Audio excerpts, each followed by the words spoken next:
सभी क्वेश्चन लगाने शुरू कीजिए, स्टार्ट हो जाइए आप लोग जितना जल्दी हो सके। अमेरिकी स्वतंत्रता संग्राम के नायक किसे कहा जाता है? अमेरिकी स्वतंत्रता संग्राम के जो नायक थे आपको वो कौन थे ये आपको बताना है। ये थे आपको जॉर्ज वाशिंगटन। जॉर्ज वाशिंगटन अमेरिकी स्वतंत्रता संग्राम के नायक थे। और अमेरिकी स्वतंत्रता संग्राम के नायक होने के नाम से इन देखोगे कि अमेरिका के आपका जो राजधानी है वो भी कौन है? Washington DC. वाशिंगटन जो डीसी है इन्हीं के नाम पर आपको रख दिया गया है। अब ये पूछता है कि ये कौन से आपको ये, तो इसका आंसर क्या हो जाएगा? डी हो जाएगा। ये आपको अमेरिका के पहले राष्ट्रपति भी बने थे, इसका आंसर क्या हो जाएगा? डी हो जाएगा। आगे देखते हैं क्वेश्चन नंबर 2 देखिए। बिहार में स्थित कुशेश्वर झील जो है किस जिले में स्थित है? बिहार में जो स्थित है कुशेश्वर झील ये किस जिले में है ये आपको बताना है। बिहार में एक कुशेश्वर झील है, ठीक, कुशेश्वर जो झील है बिहार के ये किस जिले में है ये आपको लगाना है। लगाइए सभी लोग क्वेश्चन लगाइए, अब ज्यादा लेट ना करते हुए सभी लोग क्वेश्चन लगाइए। ठीक है, रनिंग शुरू हो गया है तो चलिए स्टार्ट कीजिए सभी लोग। और ये जो स्थित है ये कौन सा जिला में स्थित है? ये है आपको दरभंगा जिला में, यानी कि कुशेश्वर जो झील है लेक जो है ये कहां पर है? दरभंगा जिला में स्थित है। आगे चलते हैं, क्वेश्चन देखते हैं। क्वेश्चन नंबर 3 देख लो। एक पारिस्थितिकी तंत्र के विभिन्न घटकों से होकर पोषक तत्वों का गुजरना कहलाता है। ये देख लो, ध्यान से क्वेश्चन देखना है। एक जो पारिस्थितिकी तंत्र दे रहा है उसके विभिन्न घटक से होकर पोषक तत्व को गुजरना क्या कहलाता है? पोषक जो तत्व होते हैं उसको गुजरना एक पारिस्थितिकी तंत्र के विभिन्न घटकों से ये कहलाता है। बताइए कि क्या हो जाएगा? आपको कुछ सेकंड के लिए समय में दे रहा हूं। ये कहलाता है जैव भू रासायनिक चक्र। जैव भू रासायनिक चक्र हो जाएगा। इसका आंसर क्या हो जाएगा? यहाँ पर ए हो जाएगा। आप आराम से लगा लीजिएगा, जैव भू रासायनिक चक्र कहा जाता है इसे। आगे देखो क्वेश्चन नंबर 4 देख लो। इनमें से किसने सर्वप्रथम व्यापक पैमाने पर स्वर्ण मुद्रा प्रचलन किया था? ऑप्शन के अकॉर्डिंग चलना है। व्यापक पैमाने पर सबसे आपको जो अधिक जो है व्यापक पैमाने पर स्वर्ण मुद्रा, सोने का मुद्रा जिसे बोला जाता है, सोने का मुद्रा ये आपको प्रचलित किए थे, यानी कि प्रचलन किए थे। इनका क्या नाम है? तो इनका नाम है विम कडफिसेस। विंग कडफिसेस ये आपको स्वर्ण मुद्राएं काफी प्रचलित किए थे। सबसे अगर देखा जाए कि सबसे अधिक स्वर्ण मुद्राएं किसने जारी किए थे तो गुप्त काल में जारी किए गए थे सबसे अधिक स्वर्ण मुद्राएं। ये देखो क्वेश्चन नंबर 5 देखो। तीसरी शताब्दी में वरंगल प्रसिद्ध था। तीसरी शताब्दी के जो वरंगल प्रसिद्ध था ये किसके लिए प्रसिद्ध था ये आपको बताना है। क्वेश्चन नंबर 5 लगाइए। तीसरी शताब्दी में पूछ रहा है, इस बात को ध्यान में रखिएगा। तीसरी शताब्दी में जो वरंगल प्रसिद्ध था वो था आपको लोहे के यंत्र और उपकरण हेतु। लोहे के यंत्र और उपकरण बनाने हेतु ये प्रसिद्ध था। इसका आंसर क्या हो जाएगा? यहाँ पर सी हो जाएगा। वरंगल इसीलिए प्रसिद्ध था, सी हो जाएगा इसका आंसर। क्वेश्चन नंबर 6 देख लो। सन 1965 में हुए भारत पाकिस्तान के युद्ध के समय भारत के राष्ट्रपति कौन थे? ये बताना है। कब हुआ था? तो भारत पाकिस्तान का युद्ध 1965 में भी हुआ था, आप लोग जान रहे हैं। 1971 में जो हुआ था तो उसके बाद तो बांग्लादेश का गठन हुआ था 1971 में। आप देखोगे कि 1965 में जो पाकिस्तान और आपको भारत के बीच में, इससे पहले 1962 में चाइना के साथ युद्ध हो चुका था। जवाहरलाल नेहरू उस समय प्रधानमंत्री थे, तो 1962 में भी चीन के साथ युद्ध हो चुका था। और फिर आप देखिएगा उसके बाद पाकिस्तान के साथ जब होता है तो उस समय आपको कौन रहते हैं? लाल बहादुर शास्त्री जी रहते हैं प्रधानमंत्री। और युद्ध होता है तो पाकिस्तान इसमें बुरी तरीके से हार जाता है। और भारत के दूसरे राष्ट्रपति थे इस समय डॉक्टर सर्वपल्ली राधाकृष्णन। इस समय जो राष्ट्रपपति थे वो सर्वपल्ली राधाकृष्णन थे। इसका आंसर क्या हो जाएगा? यहाँ पर डी हो जाएगा, बी हो जाएगा, बी। क्वेश्चन नंबर 7 देख लो। और सर्वपल्ली राधाकृष्णन को ही देखिएगा सबसे पहले 1954 में इनको नोबेल पुरस्कार भी मिला था। नोबेल नहीं, भारत रत्न। भारत रत्न देखोगे आपको, भारत रत्न जो है भारत के जो पुरस्कार है भारत रत्न ये आपको शुरुआत जो किया जाता है ये 1954 से किया जाता है, ठीक, यानी 1954 में ये किया जाता है। और 1954 में ही 3 लोगों को दिया गया था। 3 लोगों को दिया गया था। 3 लोगों में आप देखिएगा कौन कौन थे। तो ये आपको सर्वपल्ली राधाकृष्णन थे, श्री राजगोपालचारी थे और वेंकट रमन थे। 3 लोगों को ये दिया हुआ था। आगे चलते हैं, यहाँ पर देखते हैं। भारत में राष्ट्रीय खेल दिवस प्रत्येक वर्ष मनाया जाता है। भारत में राष्ट्रीय खेल दिवस मनाया जाता है मेजर ध्यानचंद्र के आपको देखिएगा जन्मतिथि को, ये आपको 19 अगस्त को मनाया जाता है। क्या हो जाएगा? 19 अगस्त को हम लोग प्रत्येक साल देखिएगा हम लोग क्या मनाते हैं? खेल दिवस के रूप में मनाते हैं। इसके आंसर क्या हो जाएगा? आपका 7 के आंसर क्या हो जाएगा? सी हो जाएगा। हॉकी के जादूगर कहा जाता था मेजर ध्यानचंद्र को। क्वेश्चन नंबर 8 देखो। रणजीत सिंह ने सुप्रसिद्ध कोहिनूर हीरा, सुप्रसिद्ध जो कोहिनूर हीरा है, ये भी कोहिनूर हीरा कहां पर है? तो अभी जो ब्रिटेन के महारानी है उनके मुकुट में लगा हुआ है ये कोहिनूर हीरा। कोहिनूर हीरा जो है ये आपको बताना है। ये जो आपको रणजीत सिंह है फिर से ये प्राप्त कर लेते हैं। ये कहां से प्राप्त करते हैं? तो ससुजा से, ससुजा से ये प्राप्त करते हैं। याद रखिएगा इसके आंसर क्या होगा? ससुजा। इसके आंसर ए हो जाएगा। आराम से क्वेश्चन लगाइए। आज थोड़ा लेट हम लोग हो चुके हैं। क्वेश्चन नंबर 9 देखिए। गदर पार्टी की स्थापना कब हुई थी? गदर पार्टी की जो स्थापना हुई थी सैन फ्रांसिस्को में हुई थी लाला हरदयाल द्वारा। तो सैन फ्रांसिस्को में देखोगे कि आपको जो हुआ था ये आपको गदर पार्टी की स्थापना ये कब हुआ था? तो ये हुआ था आपको देखोगे 1913 में हुआ था। कब हुआ था? 1913 में हुआ था। इसे भी याद रखिए। इसका आंसर क्या हो जाएगा? यहाँ पर बी हो जाएगा। आगे चलते हैं। अब देखो 1917 में क्या हुआ था, चंपारण सत्याग्रह हुआ था।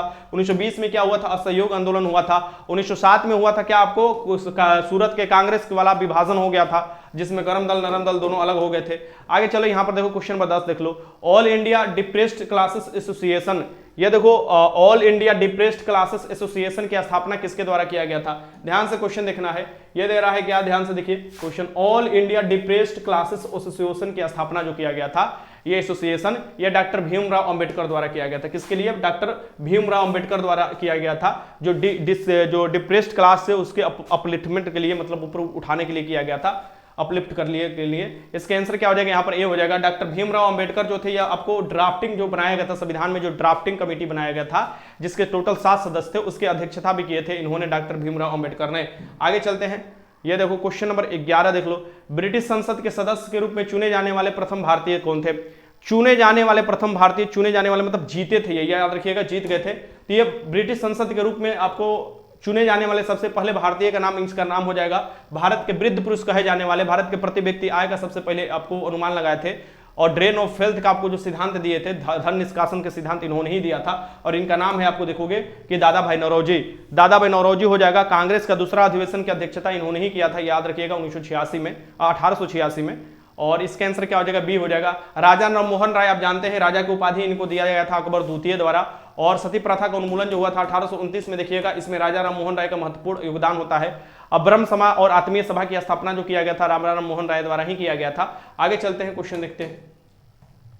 क्वेश्चन 12 देख लो, भारत सरकार ने वन संरक्षण अधिनियम किस वर्ष ये लगाओ क्वेश्चन, और यहां पर एक ई वाला ऑप्शन भी रख लो, ई वाला ऑप्शन लिख लो 1972। अब लगाओ, यहां पर ई वाला भी ऑप्शन रख लो, अब लगाओ इसके आंसर क्या होगा, लगाओ क्वेश्चन। हाँ, 1886 में कोलकाता के अधिवेशन जो हुआ था दादा भाई नौरोजी द्वारा हुआ था, और बदरुद्दीन तैयबजी जो तो वो पहला मुस्लिम आपको अध्यक्ष बने थे, वो आपको 1887 में बने थे, ठीक, मद्रास वाला अधिवेशन में। और जॉर्ज ज्यूले जो बना था 1888 में बना था, जो इलाहाबाद के जो अधिवेशन हुआ था पहला अंग्रेज था। ये आपको बताना है, इसका आंसर क्या हो जाएगा, इसका आंसर क्या हो जाएगा, लगाओ इसका आंसर। बहुत अच्छा, बहुत अच्छा। अब यहां पर यह देखने की जरूरत है, जो लोग 1972 लगा रहे हैं वो ध्यान से नहीं पढ़ रहे, इसका मतलब उनके साथ गेम हो सकता है। देखो भारत सरकार वन संरक्षण दे रहा है, यहां पर अगर वन की जगह पर जीव लिख देता, वन जीव संरक्षण अधिनियम, वन जीव संरक्षण अधिनियम हो जाता, यहां पर हो जाता, तब आपको जाकर 72 लिख देते। सिर्फ वन के लिए बता रहा है, वन में वन आपको दे देगा, यहां पर तो वन दे देगा, तो आपको क्या लगाना होगा, आपको 1980 लगाना होगा। क्या लगाना होगा, 1980, यानी बी हो जाएगा इसके आंसर। 72 के आंसर क्या हो जाएगा, यहां पर बी हो जाएगा। बहुत अच्छा। आगे ये क्वेश्चन आप लोग ध्यान से देखते रहिएगा, मतलब भारत सरकार वन जीव संरक्षण अधिनियम अगर देता तो 1972 हो जाता, और अगर सिर्फ दे रहा है कि वन संरक्षण अधिनियम, वन को संरक्षण करने के लिए, तो 1980 हो जाएगा, यानी कि इसका आंसर क्या हो जाएगा, बी हो जाएगा। और प्रोजेक्ट टाइगर की स्टार्ट कब किया गया था, 1973 में किया गया था, इसे भी याद रखिए। क्वेश्चन नंबर आगे देखो 13, निम्नलिखित में से किस समूह की फसलें नकदी है, ये बताना है इसमें से कौन सी फसल नकदी है। ऑप्शन के अकॉर्डिंग आपको चलना है। नकदी फसल मतलब मार्केट में ले जाकर बेचिएगा तो नगद पैसा मिलेगा एकदम, ठीक ना। गेहूं जो हो जाएगा ये रबी फसल होता है, चावल जो होता है खरीफ फसल होता है, मक्का भी खरीफ फसल के अंतर्गत ही आ जाता है, चना जो होता है, मटर जो होता है, गेहूं जो होता है, ये रबी फसल के अंतर्गत आता है। कपास गन्ना केला ये जो होता है, ये आपको क्या हो जाएगा, कपास गन्ना केला जो हो जाता है, ये आपको नगदी वाला फसल भी हो जाता है। इसका आंसर क्या हो जाएगा, कपास गन्ना केला जो हो जाएगा ये नगदी फसल के अंतर्गत आ जाएगा। इसका आंसर क्या हो जाएगा, यहां पर सी हो जाएगा, सी। कपास सबसे अधिक जो होता है काली मिट्टी में होता है। क्वेश्चन 14 लगा लो, यहां पर हाइड्रो विजन 2025 संबंधित है। हाइड्रो विजन जो 2025 है ये किससे संबंधित है, आपको बताना है। हाइड्रो विजन 2025 नाम से ही पता चल रहा है, लगाओ इसके आंसर क्या हो जाएगा। हाइड्रो विजन 2025 किससे संबंधित है, तो यह है पेट्रोलियम उत्पाद के भंडारण के लिए, पेट्रोलियम उत्पाद के भंडारण के लिए है संबंधित है। इसका आंसर क्या हो जाएगा, यहां पर ए हो जाएगा, ए हो जाएगा। आगे चलते हैं, क्वेश्चन देखते हैं। क्वेश्चन नंबर 15 देख लो, आकाश गंगा जिसे मिल्की वे बोला जाता है। आकाश गंगा, हम लोगों का जो आकाश गंगा है ना, उसे आपको मिल्की वे बोला जाता है। अपने पृथ्वी का जो आकाश गंगा है वो उसका मिल्की वे कहा जाता है। सो आकाश गंगा वर्गीकृत की गई है। हमारी जो आकाश गंगा है वो कैसी आकाश गंगा है ये आपको बताना है। सो हमारी जो आकाश गंगा है यह है सर्पिलाकार आकाश गंगा, यानी कि सर्पिलाकार गैलेक्सी के रूप में वर्गीकृत किया गया है। 15 के आंसर क्या हो जाएगा, यहां पर आपको ए हो जाएगा। 15 के आंसर क्या हो जाएगा, यहां पर ए लगा लेना आप लोग। क्वेश्चन नंबर 16 देख लो, यहां पर निम्नलिखित जलप्रपातों में से कौन सा बेंजूला में अवस्थित है। बेंजूला में अवस्थित है और यह विश्व के सबसे आपको जो है बड़ा ऊंचा जलप्रपात के अंतर्गत का नाम आता है इसका। तो ये बताना है कि ये कौन सा जलप्रपात है जो वेनेजुएला में स्थित है। वेनेजुएला किस आपको कॉन्टिनेंट में मिलेगा, तो ये आपको दक्षिणी अमेरिका के कॉन्टिनेंट में मिलेगा, ये भी याद रखिएगा। तो वेनेजुएला में स्थित है एंजल जलप्रपात, ऊंचा जलप्रपात जो है एंजल जलप्रपात जो है ये आपको वेनेजुएला में स्थित है। इसका आंसर क्या हो जाएगा यहाँ पर आपको बी हो जाएगा। चलो आगे देखते हैं, क्वेश्चन नंबर 17 देख लो। वर्तमान में भारत के सर्वोच्च सेनापति कौन है, बताओ वर्तमान में भारत के सर्वोच्च सेनापति इसमें से कौन हो जाएंगे, लगाना है आप लोगों को। देखो सर्वोच्च सेनापति जो होता है आपको कौन होता है, तो वो होते हैं आपको राष्ट्रपति होते हैं। अभी वर्तमान में राष्ट्रपति कौन है, तो जिस दिन वीडियो बन रहा है, जिस दिन आपको क्लास में करा रहा हूं, आज के डेट में देखोगे कि पहली महिला आदिवासी जो बनी है राष्ट्रपति है द्रौपदी मुर्मू बनी है, और द्रौपदी मुर्मू ही अभी क्या हो जाएंगी, भारत के सर्वोच्च सेनापति हो जाएंगे, भारत के प्रथम नागरिक हो जाएंगे, भारत के कार्यपालिका प्रमुख हो जाएंगे। जो भी काम किया जाएगा इन्हीं के नामों से किया जाएगा, राजदूत की नियुक्ति इन्हीं द्वारा किया जाएगा। ये जो भी हो जाएगा इसका आंसर क्या हो जाएगा यहाँ पर सी हो जाएगा। राज्यपाल की नियुक्ति इन्हीं द्वारा किया जाएगा, मंत्रिपरिषद और प्रधानमंत्री की नियुक्ति इनके द्वारा ही किया जाएगा। यानी कि अगर ये सब होता है तो इसका आंसर क्या हो जाएगा, 17 का आंसर सी हो जाएगा। आगे चलते हैं, क्वेश्चन यहाँ देख लो, क्वेश्चन नंबर 18 देख लो। भारत के विश्व के सबसे बड़ा इग्लू कैफे कहां बना है। 2022 में देखिएगा कि एक इग्लू कैफे बनाया जाता है। इग्लू किसे कहा जाता है, तो बर्फ के घर जो बनाए जाते हैं उसको इग्लू कहा जाता है। सो ये देखोगे ठंडे स्थानों पर देखने को मिलता है। तो भारत के विश्व के सबसे बड़ा इग्लू कैफे कहां बना है, कोची में, जम्मू कश्मीर में, मुंबई में। तो भैया जहां ठंडा क्षेत्र होगा वहीं तो बनेगा, यानी जम्मू कश्मीर में बना है। ये 2022 में आपको बना था, विश्व में सबसे बड़ा इग्लू कैफे बना था, ये याद रखिएगा। इसके आंसर क्या हो जाएगा यहाँ पर बी हो जाएगा। आगे देखते हैं क्वेश्चन नंबर 19 देख लो। तीर्थयात्रियों को मुफ्त हवाई सेवा यात्रा प्रदान करने वाला पहला भारतीय राज्य कौन बना है। तीर्थयात्रियों को दिया जाएगा आपको मुफ्त में हवाई सेवा, ये पहला राज्य आपको बताना है कौन सा बना हुआ है। मध्य प्रदेश, राजस्थान, उत्तराखंड और कर्नाटक। बताइए इसमें से क्या आंसर हो जाएगा, लगाइए क्वेश्चन, बहुत अच्छा। जो हो जाएगा इसमें से हो जाएगा मुफ्त यात्रियों को देने के लिए ये मध्य प्रदेश, मामा की नगरी मध्य प्रदेश, ठीक ना। ये आपको ये लगा लीजिएगा आप लोग, ठीक ना, मध्य प्रदेश। इसका आंसर क्या हो जाएगा, ए हो जाएगा। आगे देखो क्वेश्चन नंबर 20। बीसीसीआई द्वारा किसे हाल ही में इंडियन क्रिकेट टीम का किट स्पॉन्सर घोषित किया गया है। अरे स्पॉन्सर होता है ना कि स्पॉन्सर करेगा जो भी चीज उसी का इस्तेमाल किया जाता है। फुटबॉल में भी यही चीज होता है, पैसा काफी ज्यादा देता है वो कंपनी, ठीक ना। तो ये बताना है कि बीसीसीआई द्वारा किसे हाल ही में इंडियन क्रिकेट टीम का किट स्पॉन्सर किया गया है, ये किसके द्वारा, एडिडास होगा ना। इसका आंसर एडिडास हो जाएगा। क्या हो जाएगा बताओ, बहुत अच्छा, एडिडास द्वारा किया गया है। इसका आंसर क्या हो जाएगा यहाँ पर बी हो जाएगा, एडिडास का जूता पहने होगे ना, जूता। आगे देखो क्वेश्चन नंबर 21 देख लो। 8 मई 2023 को केंद्रीय रक्षा मंत्री राजनाथ सिंह ने कहां पर भारतीय वायुसेना के पहले विरासत केंद्र का शुभारंभ किया था।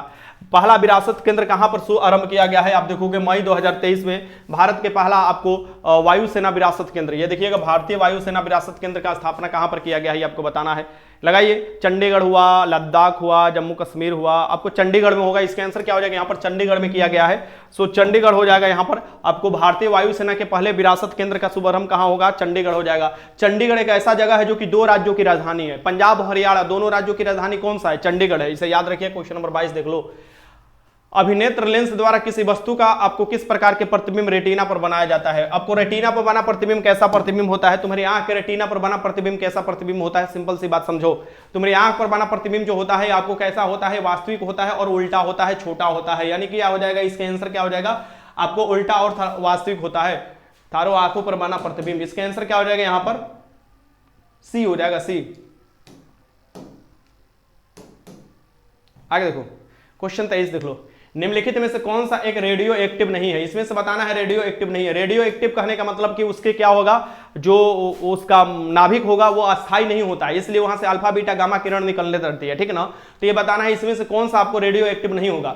तो यहां पर देखिएगा जर्कोनियम आपको रेडियो एक्टिव नहीं होता है, ये क्वेश्चन में पहले आप लोगों को कराया हूं, ठीक ना। जर्कोनियम जो होता है रेडियो एक्टिव नहीं है, बाकी इसमें से सभी रेडियो एक्टिव है। रेडियो एक्टिव जो होता है अंतिम में क्षय जो हो जाता है रेडियो एक्टिव पदार्थ का अंतिम रूप से पूरा, तो वो शीशा में भी बदल जाता है। इसका आंसर क्या हो जाएगा यहाँ पर डी हो जाएगा। आगे देखते हैं क्वेश्चन, एक मिनट, क्वेश्चन नंबर यहां पर क्या दे रहा है 24। निम्नलिखित में से कौन सा सूचना प्रौद्योगिकी की शब्दावली का भाग है।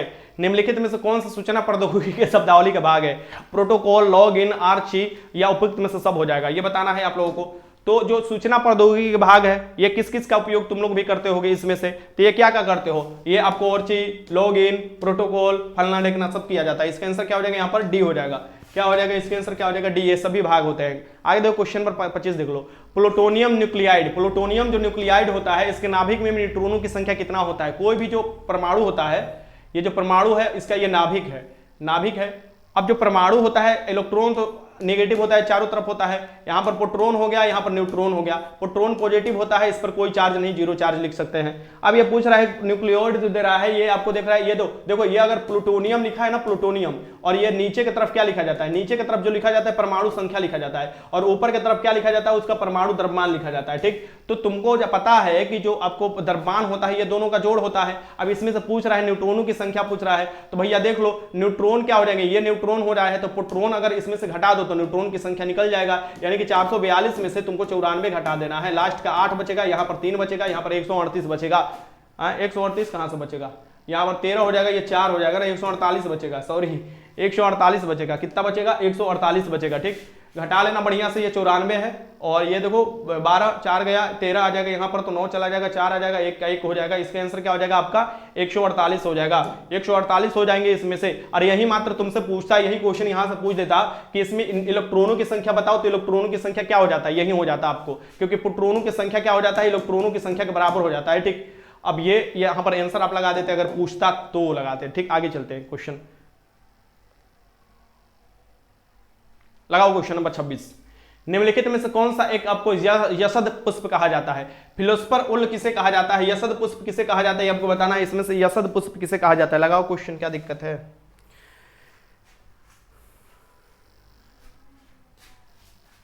मैं दवा लेने चल गई थी, मेरी बहन की तबीयत ठीक नहीं है। ओ माय गॉड सर, कितना सही करेंगे तो रिवोल्ट हो जाएगा। हैं, ये देखो नेहा कुमारी क्या लिख रही है, कितना सही करेंगे तो रिवोल्ट हो जाएगा, लिख दो डायरेक्ट, कितना सही करेंगे तो रिवोल्ट हो जाएगा, ये विद्रोह लिख दो साफ। रिजल्ट तुम सही करोगे, जिस कैटेगरी के अकॉर्डिंग होगी, तुम अपना टारगेट अच्छा बनाकर रखो, इस बार तुम्हारा रिजल्ट एकदम हो जाएगा। नेहा कुमारी मिठाई खिला देना, ठीक, चिंता मत करो, भर्ती बहुत अच्छा है, अच्छे से तैयारी करते रहोगे, कोई तुमको फुसला नहीं सकेगा, आराम से तुम्हारा रिजल्ट हो जाएगा। ये क्या हो जाएगा, जिंक ऑक्साइड हो जाएगा। जो जिंक ऑक्साइड होगा ये क्या कहा जाता है, इसे आपको फिलोस्फर वुल कहा जाता है, ये याद रखिएगा, यानी यशद पुष्प कहा जाता है जिंक ऑक्साइड को। सी हो जाएगा इसका आंसर। क्वेश्चन नंबर 27 देखो, पेड़ पौधे होते हैं, पेड़ पौधे क्या होते हैं, तो भैया पेड़ पौधे खुद से खाना बनाते हैं, पेड़ पौधे सूरज के प्रकाश लेते हैं, आपको जड़ से पानी खींचते हैं, आप CO2 बाहर से लेते हैं और अपना खुद से खाना बनाते हैं। बहुत अच्छे इंसान, मतलब बहुत अच्छी चीज है ये पेड़ पौधे, ठीक ना। तुम्हारे जैसे आलसी नहीं होते किसी को मार कर छीन कर खा जाना, ठीक। तो ये क्या होते हैं, ये उत्पादक होते हैं। क्या होते हैं, उत्पादक होते हैं। अब हम लोग तुम लोग क्या हो गए, हम हो गए, तुम हो गए, शेर, बाघ, बकरी, चिड़िया, ये सब क्या होता है, वो उपभोक्ता होता है, यानी कि उत्पादक वाला चीज खाता है, यानी इसका क्या हो जाएगा, यहाँ पर उत्पादक हो जाएगा।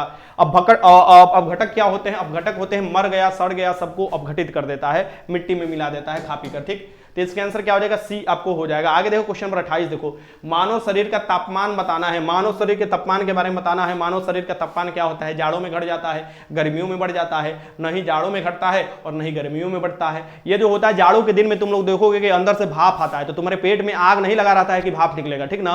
वो क्या होता है, तुम्हारे अंदर से भाप इसलिए आता है कि बाहर का टेम्परेचर कम रहता है, तुम्हारे अंदर बाहर का टेम्परेचर क्या होता है, तुम्हारे अंदर के भी टेम्परेचर से कम रहते हैं, ठीक ना। उस समय अपना अतड़ी में हाथ लगाओगे तो उस समय अतड़ी में तुम हाथ लगाओगे, तुम्हारा हाथ जो होता है ना काफी गर्म हो जाएगा, ठीक है। मतलब अभी मत ना मुंह में उंगली डालकर हाथ डालकर अतड़ी में हाथ लगाने लगना जाड़े के दिन में, ऐसा नहीं, मतलब एक तरीका बता रहे हैं तुमको कि जो होता है बाहर क्या होता है, ठंडा ज्यादा होता है, अंदर तुम्हारी गर्मी होती है ज्यादा, इससे तुमको भाप दिखाई देता है। वहीं अपोजिट हो जाता है गर्मियों के दिन में कि बाहर ज्यादा टेम्परेचर होता है, इसलिए तुम्हारी भाप दिखाई देती नहीं है। अब ये बताओ इसमें से मानव शरीर का तापमान क्या होता है, तो ना तो जाड़ों में बढ़ता है, ना ही आपको गर्मियों में, वो अंदर के तापमान आपको सेम रहता है, इस बात को ध्यान में रखिएगा, ठीक। इसका आंसर क्या हो जाएगा, यहाँ पर सी हो जाएगा। आगे चलते हैं, क्वेश्चन देखते हैं, क्वेश्चन नंबर 29 देख लो, सौर ऊर्जा एटीपी में बदलती है, बताना है सौर ऊर्जा जो होता है और एटीपी में बदलती है, कहां पर बदलती है। सौर ऊर्जा जो होती है, सूरज वाला ऊर्जा, तुम्हारा तो ऊर्जा तो एटीपी में बदलेगा नहीं, तुम्हारे तो नहीं बदलेगा, तुम्हारा तो ग्लूकोज होगा जो कि माइटोकॉन्ड्रिया में देखोगे आपको एटीपी में बदलता है। तो सौर ऊर्जा जो लेता है प्रकाश वाला, वो तो लेता है आपको प्रकाश संश्लेषण वाला, यानी कि पेड़ पौधे लेते हैं, और वो कहां पर बदलते हैं, तो क्लोरोप्लास्ट में बदलते हैं। कहां पर, क्लोरोप्लास्ट में बदलते हैं, इसे याद रखना, क्लोरोप्लास्ट पेड़ पौधे में पाए जाते हैं। इसका आंसर क्या हो जाएगा, यहाँ पर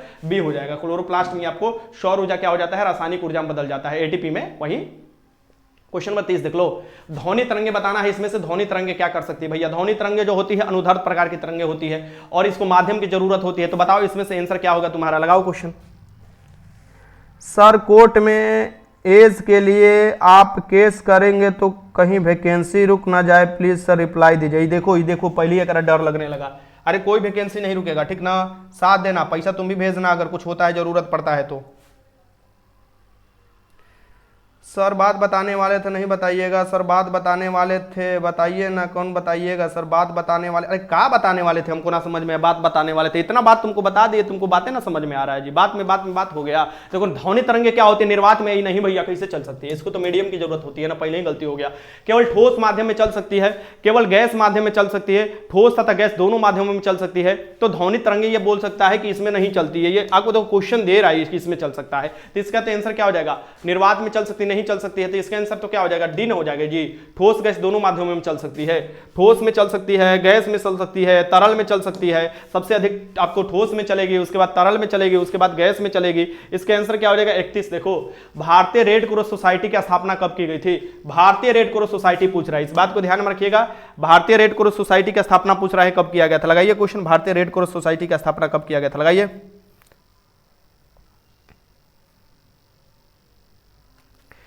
हाँ, इसका आंसर क्या हो जाएगा 1920 हो जाएगा, 1920 हो जाएगा, इसका आंसर 1920 हो जाएगा, इसका आंसर क्या हो जाएगा बी हो जाएगा। हमको लग रहा है कि बिहार में दारू के साथ ताड़ी भी बंद करना चाहिए, ठीक ना, सबसे ज्यादा जो ताड़ी का इफेक्ट पड़ रहा है ना, पढ़ने वाले लड़कों पर पड़ रहा है, सुबह सुबह चल जा रहा है लवनी उतारने के लिए, ठीक है, और लवनी उतार के मार कर आ रहा है, अक्यूज लगा रहा है ताड़ी मार कर आकर, ठीक ना, तो सबसे पहले नीतीश कुमार जी से बोलेंगे कि सुबह सुबह ये सब बंद कर दीजिए, ये सब बुड़बक सब जाता है, ताड़ी मार कर आता है, उठपटांग सवाल पूछता है कि किसके लिए पढ़ा रहे हैं सर जी, कहाँ क्वेश्चन आएगा कि नहीं आएगा, क्वेश्चन आएगा, तो दारू तो बंद हो ही गया, ताड़ियों बंद कर देना चाहिए बिहार में। निम्नलिखित में से किस भारतीय राज्य की सीमा तिब्बत, नेपाल, भूटान और पश्चिम बंगाल से आपको टच करती है, तो इधर हो गया आपको, देखो इधर हो गया आपको नेपाल हो गया, मान लो इधर क्या हो जाएगा, इधर हो जाएगा आपका भूटान, इधर जो हो जाएगा चाइना हो जाएगा, और इधर आपको पड़ जाएगा पश्चिम बंगाल वाला ऐसा क्षेत्र पड़ जाएगा, इधर एगो स्थित है राज्य छोटा सा सिक्किम, यानी कि ये कौन सा राज्य है, यहाँ पर आंसर हो जाएगा आपका डी, सिक्किम राज्य स्थित है, इसके आंसर क्या हो जाएगा यहाँ पर डी हो जाएगा, सिक्किम जो हो जाएगा यहाँ पर डी हो जाएगा। आगे चलते हैं, मतलब सिक्किम हो जाएगा आंसर।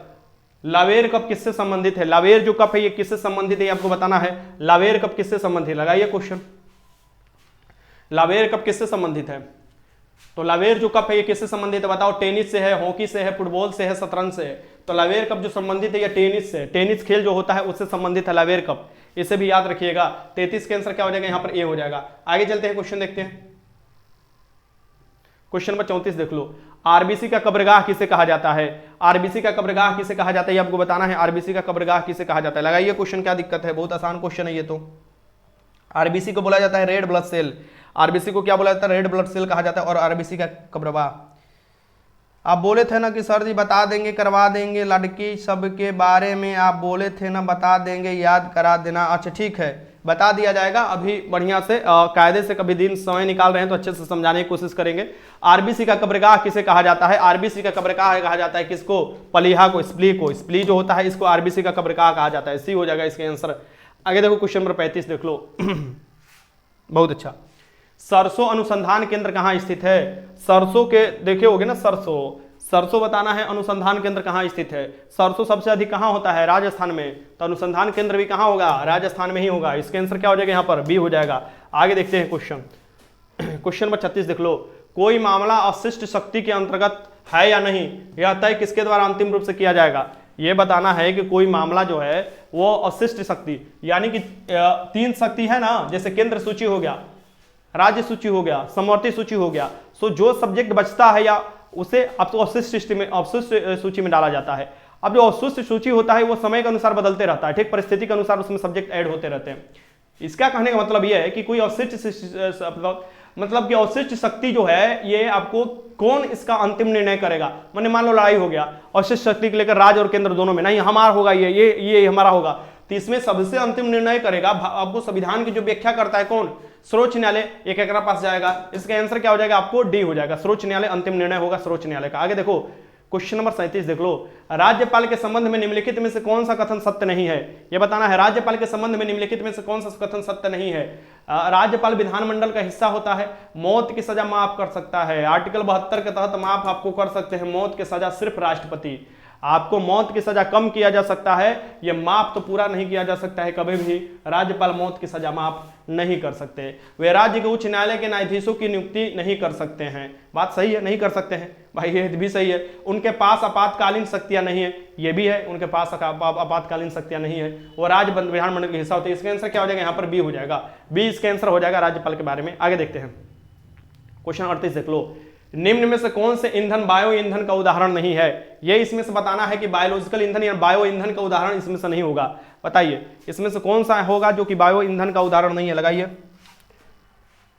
फोन पर नंबर दीजिएगा, पहले का वीडियो देख लीजिए, उसी में होगा। सर टेलीग्राम का आंसर बताइएगा प्लीज सर। हाई तो एगो टेलीग्राम के सीमा कुमारी पड़ल है। अरे हम उठा के पिक का डाल दिए, टेलीग्राम के आंसर बता दीजिए बता दीजिए। अरे ओकरा में कुछ नहीं होगा जी, उसमें लड़का मर जाएगा। ठीक, बात खत्म हो गया, लड़का ओकरा मर जाएगा। गुरुजी मन नहीं लग रहा है पढ़ने पर, कृपया चैलेंज कीजिए ना। देखो चैलेंज के चक्कर में पड़ता है। वो जो फोटोआ डाले थे ना, ओकरा में लड़का मर जाता है, क्या करे। अब हमरो ना दिमाग लग रहा था तो हम बोल दिए मर गया। आपको देखो, निम्न में से कौन ईंधन बायो ईंधन का उदाहरण नहीं है? बताओ। ये नाभिकीय ऊर्जा जो हो जाएगा बायो ईंधन का उदाहरण थोड़े ना हो जाएगा।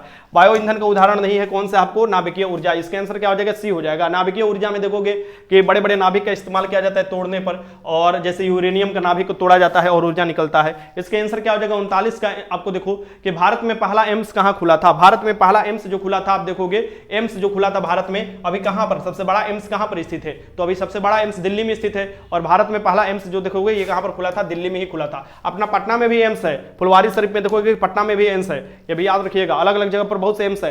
ये देखो आपके, देखो क्वेश्चन नंबर 40 देख लो। किसे बंगाल की राजधानी मुर्शिदाबाद से मुंगेर स्थानांतरित कर दी? किसने बंगाल की राजधानी मुर्शिदाबाद से मुंगेर स्थानांतरित कर दी थी? आपको बताना है। सो बंगाल से आपको देखोगे कि बंगाल आपको देखोगे मुर्शिदाबाद से मुंगेर, अपना बिहार में मुंगेर में, जहां पर आपको गन के फैक्ट्री भी लगाया गया था। ये कौन सा था? तो ये मीर कासिम था। कौन था? मीर कासिम था। ये याद रखिएगा। ये क्या किया था कि मुर्शिदाबाद से मुंगेर अपना राजधानी स्थानांतरित कर दिया था। इसका आंसर क्या हो जाएगा? ये हो जाएगा। क्वेश्चन नंबर 41 देख लो। निम्न में से कांग्रेस का कभी अध्यक्ष बने नहीं है? इसमें से बताना है कि कभी भी अध्यक्ष नहीं बने हैं कांग्रेस की। इसका नाम आपको बताना है, इनमें से कौन जो हो जाएंगे जो कभी भी कांग्रेस के अध्यक्ष नहीं बने थे। गरम दल के नेता थे, आपको बताना है। ये बोले थे स्वतंत्रता हमारा जमशेद अधिकार है और हम इसे लेकर रहेंगे। गणपति उत्सव, शिवाजी उत्सव, आपको ये सब ये इन्होंने आपको देखिएगा तो ये आपको कार्य किया गया था इनके द्वारा। और इन्हें भारत का शांति के जनक भी कहा था वैलेंटाइन शिरोल ने। और इनका नाम जो है ये बाल गंगाधर तिलक है, महान नेता बाल गंगाधर तिलक। इसका आंसर क्या हो जाएगा? यहाँ पर सी हो जाएगा। आगे देखो क्वेश्चन नंबर 42। निम्न में से क्या पूंजी बाह्य प्रवाह नहीं है? मतलब पूंजी का बाहर का प्रवाह कौन सा नहीं है, ये आपको बताना है। इसमें से नहीं हो जाएगा। विदेशों से ऋण प्राप्ति, ये तो है। विदेशों में परिसंपत्ति का खरीदना, विदेशी कंपनी के अंशधन खरीदना, ऋणों का ऋण है उसका भुगतान करना, ये नहीं हो जाएगा ना। ऋण का भुगतान करना नहीं हो जाएगा। 42 के आंसर क्या हो जाएगा यहाँ पर? आपको अगर ऋण लिया है तो उसका तो भुगतान करना पड़ेगा ना। इसके आंसर क्या हो जाएगा यहाँ पर? 42 के आंसर भी हो जाना चाहिए। ठीक, ये देख लेना क्वेश्चन। 42 के आंसर भी हो जाएगा। आगे देखो क्वेश्चन नंबर 43। निम्न में से कौन से विश्व की व्यस्तम नहर है? सबसे बिजी नहर कौन सी है?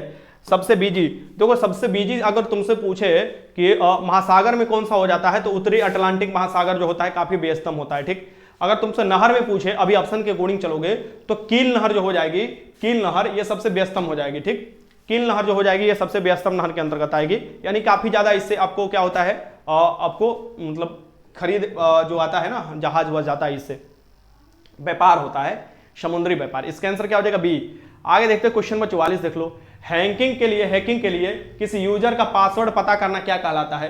किसी यूजर का पासवर्ड पता कर लेना, किसी यूजर के बारे में जो जानकारी है जो है वो निकाल लेना और उसको बार बार उसके लिए ब्लैकमेल करना, ये जो कहलाता है ये कौन सी प्रक्रिया कहलाता है? बताओ, ये जो प्रक्रिया कहलाता है कौन सा? ये तोरा फोटो ले लिए, अब तो फोटो डाल देंगे हम, तो हमारा के ना बात के लिए, तो ये सब क्या कहलाता है? ये साइबर स्टॉकिंग कहलाता है। और साइबर स्टॉकिंग जो है ये आपको अपराध है। क्या है? अपराध है। साइबर स्टॉकिंग करोगे अपराध होगा, जेल में जाओगे, ठुसल जाओगे। ठीक ना, इसका आंसर क्या हो जाएगा यहाँ पर? सी हो जाएगा। तो हैकिंग के लिए किसी यूजर का पासवर्ड पता करना क्या कहलाता है? साइबर स्टॉकिंग कहलाता है। ठीक, ये काम नहीं करना चाहिए। मतलब किसी भी चीज के बारे में जानकारी इकट्ठा करना या उसका खुफिया तरीका से, कभी कभी क्या होता है ना, कोई फोटो वोटो भेज देता है ना, तो आदमी बड़ा ब्लैकमेल करता है, हमारे पास तो फोटो है, तो माँ भेज देंगे, हमारी बात मानना, तो बड़ा वो सब दिक्कत होता है, वो सब नहीं करना चाहिए। अरे वो सब के बारे में कानून भी है, इतना खतरनाक कानून है कि जो ये बात बोलता है ना, एगो खाली कंप्लेन कर दो पूरा जिंदगी उसका चौपट हो जाएगा। ठीक ना, लेकिन क्या करोगे, उसमें लड़के सब भी डर जाती है, वो सब भी बदमाशी के लिए रहती है तो डर जाती है, और लड़कों सब भी डर जाता है। ये देखो प्रोटेस्टवाद के जनक किसे कहा जाता है? प्रोटेस्टवाद जो होता है इसके जनक किसे कहा जाता है? आप देखो कोई धार्मिक सुधार के अंतर्गत प्रोटेस्टवाद होता है, इसके जनक किसे कहा जाता है ये बताना है। इसके जनक किसे कहा जाता है? एगो हमारा दोस्त था अभी, मतलब कि नाम मैं यहाँ पर नहीं खोलूंगा, सच में तुमको बता रहा हूँ, 3 दोस्त अभी तक ऐसे मेरे पास फोन कर कर अपना पैसा बचा चुके हैं। ठीक, लेकिन पैसे देने के बाद फोन किए थे। ऐसे क्या हुआ था कि फोन आया था, ठीक ना, उन लोगों के पास मैं पहले आपको अपना डाले कि हम जॉब में हो गए और अपना डाल दिए। अब जॉब में हो गए तो उनको फेसबुक से एक रिक्वेस्ट आया, फेसबुक से रिक्वेस्ट आया तो एक्सेप्ट कर लिए। अब देखो सबसे बड़ी बात कि फेसबुक को उसी दिन रिक्वेस्ट भी आया, उसी दिन एक्सेप्ट भी कर लिए और अभी अच्छा पोस्ट पर है बिहार में, समझो कि पुलिस विभाग में। और वो क्या किए, मैं उनका बुराई नहीं कर रहा हूं, हो सकता है कि वो उस बारे में नहीं जान रहे थे इसीलिए वो काफी घबरा गए थे। और वो फिर क्या, उधर से फोन आया, बहुत सुंदर सुंदर लड़की का फोटो लगा था, उधर से फोन आया, बेचारा फोन उठाया, फिर बोला कि फिर दिन में फोन आया, दोपहर में, रात में इतना चैटिंग हो रहा, दोपहरिया भर चैटिंग चला और रात के 10 बजे फोन आया, और इधर से ये कॉल उठाया, वीडियो कॉल। और वो उस समय आपत्तिजनक अवस्था में थी, मतलब सामने वाली लड़की जो थी। अब वो क्या हुआ कि वो रिकॉर्डिंग कर ली। अब इसको क्या हुआ कि रिकॉर्डिंग कर फिर काट कर इसको ब्लैकमेल करने लगी। अब दिल्ली से बोल रहा है कि हम साइबर विभाग से बोल रहे हैं, कमिश्नर बोल रहे हैं तुम्हारा जॉब खा जाएंगे, तुम इतना पैसा तुम दे दो, नहीं तो मतलब 40,000 रुपया दे दो तुम्हारा बच जाएगा। अब बेचारा के पास पैसा नहीं है, अभी उसको ट्रेनिंग पर जाना है। हमारे पास फोन किया कि पैसा हमको जरूरत है। बोले इतना पैसा क्या करोगे? तो बोला कि ऐसा कांड हो गया है। हमने बोला कौन कमिश्नर फोन किया था तुमको और पैसा मांग रहा था ये काम के लिए? रे हमको नंबर दो। उस पैसा 5,000 अपना पास जो भी था वो दे दिया था, बाकी पैसा हमसे मांग रहा था। हमने उसका नंबर लिया और उसका पैसा बचाया। ऐसे 3 लोगों का पैसा बचा चुका हूं। ठीक, अब सबसे बड़ी बात है ना कि हमारा साथ वैसा हुई भी ना करता है। हम तो मनाते हैं कि सामने वाला वैसा हमारा साथ करे, हमारा वीडियो वायरल करे, क्या दिक्कत है? मजा आएगा देखने में, तुम लोग भी देखोगे, क्या दिक्कत है? तो हम तो चाहते हैं करो भैया, सामने वाला करो इसे, तो हमको क्या दिक्कत है? हम तो भैया साफ हाथ खड़ा कर देंगे कि भैया देखो हम फोन किए थे, ऐसा चीज था, तुमको हमको यहाँ धमकी करोगे कि हम इतना पैसा वसूल लेंगे? हम तो चाहते हैं कि कभी रात को ऐसा फोन आ जाए, कभी कभी उठा ले अपने मोबाइल पर, आपको कुछ देखने को मिल जाए। ये देखो इसका आंसर क्या हो जाएगा, ये मार्टिन लूथर हो जाएगा। मार्टिन लूथर किंग जो हो जाएगा ये प्रोटेस्टवाद के जनक के रूप में जाने जाते हैं। इसका आंसर क्या हो जाएगा यहाँ पर, ये हो जाएगा। ये सबसे बच कर आना तुम लोग। अगर वैसा कोई ब्लैकमेल करता है सीधे हमारे पास फोन करना, हम संभाल लेंगे पूरा ब्लैकमेल। ठीक ना, बोलेगा कि हम साइबर विभाग से बोल रहे हैं, या यहाँ से बोल रहे हैं, या दिल्ली से बोल रहे हैं, या महाराष्ट्र से बोल रहे हैं, यहाँ से बोल रहे हैं, सीधे हमारे पास फोन करना, ओकरा हम हालत खराब कर देंगे। ठीक, क्वेश्चन यहाँ पर देखो 46। विश्ववीय वर्षा वन को ब्राजील में किस नाम से जाना जाता है? जो विश्ववीय वर्षा वन है इसको ब्राजील में किस नाम से जाना जाता है ये आपको बताना है। ठीक, लगाइए क्वेश्चन। तो ये जाना जाता है सेल्वास के नाम से, पंपास के नाम से, प्रेरी के नाम से, पड़पाती के नाम से। ठीक, तो ब्राजील में कौन सा वन पाया जाता है? सेल्वास पाया जाता है। ठीक, ये याद रखिएगा। ब्राजील कौन सा है कॉन्टिनेंट में? तो दक्षिण अमेरिका के कॉन्टिनेंट में। ठीक, आगे चलते हैं। कॉफी के लिए भी जाना जाता है। क्वेश्चन यहाँ देखो 47। जल प्रदूषण निवारण तथा नियंत्रण अधिनियम किस वर्ष लागू हुआ था? ये बताना है आपको। जल प्रदूषण, यहां पर ध्यान से रखना, जल प्रदूषण दे रहा है, वायु प्रदूषण नहीं दे रहा है। ठीक, यहां पर देखो जल प्रदूषण निवारण और नियंत्रण अधिनियम किस वर्ष लागू हुआ था? क्वेश्चन में कराया भी, साइंस में भी आप लोग देखिएगा बताया था। तो लगाइए क्वेश्चन का आंसर क्या होगा। ठीक,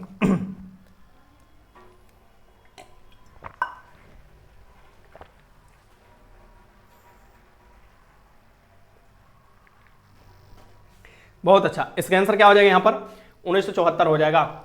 1974 हो जाएगा। मात्र वहां पर खाली बदल देता ना, जल की जगह वायु दे देता तो 1981 तुम लोग को लगाना पड़ता। ठीक, क्वेश्चन 48 देखो।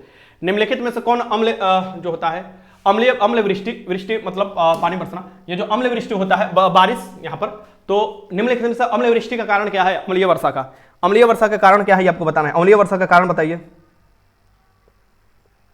सर जी। वो कौन है, हमको नंबर दीजिए तो। अच्छा, ये देखो हमको नंबर मांग रहा है, ये सब बहुत चालू चपालू हो गया। ठीक ना, कांस्टेबल सब बना नहीं कि सबका दिमाग एकदम लगने शुरू हो गया। निम्नलिखित में से कौन सा अम्ल वृष्टि के कारण होता है? ये होता है सल्फर के डाइऑक्साइड होता है और नाइट्रस के ऑक्साइड होता है। सल्फर के डाइऑक्साइड होता है और नाइट्रस के ऑक्साइड होता है। अरे इस तरीका से ब्लैकमेल किया जाता है तो तुम्हारा दिमाग पगला जाएगा। यूट्यूब का लिंक भेज देगा, तुम्हारा वीडियो यूट्यूब पर है, तुम्हारा वीडियो इस साइट पर आपको अपलोड हो चुका है, ये देखो इसका लिंक है। हम सोचे कि भैया ये सब तो बुड़बक बना देता है। ठीक ना, ये क्या हो जाएगा आपको? सल्फर के ऑक्साइड हो जाएगा आपको और नाइट्रस के ऑक्साइड हो जाएगा। ये सबसे बचकर रहना तुम लोग भी। जॉब में जाने वाले हो, थोड़ा भी ऐसा कुछ नहीं होना चाहिए कि कैरेक्टर पर दाग लगना चाहिए। क्वेश्चन 49 देख लो। 5 मौसमों का बाग स्थित है। 5 मौसमों का बाग कहां पर स्थित है? 5 मौसमों का जो बाग स्थित है ये कहां पर स्थित है, यह बताना है आपको। तो 5 मौसमों का जो बाग स्थित है ये मोहरौली में, मोहरौली के समीप स्थित है, ये याद रखिएगा। इसका आंसर क्या हो जाएगा? मोहरौली में। इसका आंसर क्या हो जाएगा? बी हो जाएगा। आगे चलते हैं, आगे देखते हैं क्वेश्चन। और आज का लास्ट क्वेश्चन है, अंत भला तो सब भला। अंत भला तो सब भला। यहां देखो, कौन से खनिज हृदय के धड़कन को नियंत्रित करता है? हृदय की धड़कन को नियंत्रित करता है। अगर तुमको किसी को देखकर ज्यादा हृदय धड़कने लगा, समझो तुम्हारे शरीर में पोटेशियम की मात्रा बढ़ गया। अगर किसी को देखकर तुमको हृदय धीरे धीरे धड़कने लगा, यानी समझो पोटेशियम की मात्रा घट गया। और अगर तुम्हारे शरीर का धड़कन समान मात्रा से धड़क रहा है, समझो ठीक है। तो लोग बोलता है ना कि हमारा दिल धक धक धक करने लगा, वो प्यार नहीं होता है, वो पोटेशियम होता है। अगर ज्यादा तुमको लगता है कि तुम्हारा दिल धीरे धीरे बंद होने वाला है, पोटेशियम की मात्रा अपने शरीर में बढ़ा दो। ठीक, अगर लगता है ज्यादा हमारा दिल धड़क रहा है तो उसको पोटेशियम की मात्रा अपने शरीर में घटा दो। फिर देखो एकदम सिंपल हो जाएगा। या प्यार वार कुछ होते नहीं है, ठीक ना, ये सब बीमारी है और कुछ नहीं है। ये बीमारी देखो, देखो बीमारी तुम्हारे सामने सिद्ध कर दी है, सब बीमारी है। देखो कौन से खनिज हृदय की धड़कन को नियंत्रित करता है, पोटेशियम होता है। अब ब्लड प्रेशर को कौन नियंत्रित करेगा, सोडियम, ये भी याद रखिएगा, इसके आंसर क्या हो जाएगा, पोटेशियम होता है, पोटेशियम नियंत्रित करता है। 50 के आंसर क्या हो जाएगा यहाँ पर, ए हो जाएगा। आगे चलो बता दो कितने स्कोर तुम लोगों ने सही किया। आज ये खत्म होता है, थोड़ा जल्दी से आज इसलिए हिचे थे कि पहले से हम लोग आपको डिले कर लिए थे, ठीक।